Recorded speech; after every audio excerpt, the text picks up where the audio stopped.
Hi everyone, this is Mama Rods and this is Lakbay Ganap Family. Recently, nag-open kami ng shop dito sa harap ng bahay namin. Ito yung matagal na namin pangarap. Since dito ako pinanganak at dito rin naman talaga ako lumaki. Ay school at nearby kami sa palengke at barangay. Ito yung plano namin ng papa ko na ilalatag na business talaga.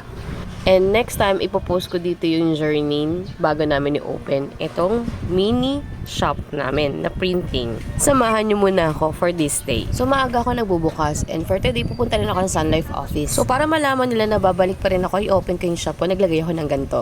Kaya ako pupunta ng Sun Life office is ibibigay ko yung payment ng mga clients ko na pumupunta dito sa bahay. Ideally, kinukuha ko yung payment nila for monthly kasi may mga clients po kasing busy. So, usually mga clients ko, teachers and business owners ng mga foods and services. This time around, yung aking shoes, natanggal yung sole niya. So, kinausap ko si Daddy AJ from his work. Buti na lang pauwi na siya. So, I asked him, baka pwede niya akong daanan dito sa Double Dragon Sun Life office. And yung way niya is out of the way, pero yun nga, buti na lang, ayan, nagawa ng paraan. And waiting na lang ako doon sa exit ng Double Dragon.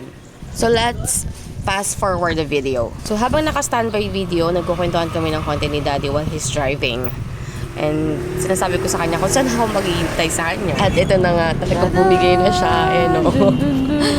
Wala naman akong nagagawa. So, tumatawa na lang ako that time. So, mga gantong bagay, dapat hindi kayo ma-stress or whatsoever. Kasi hindi nyo naman siya controllable. Let it be.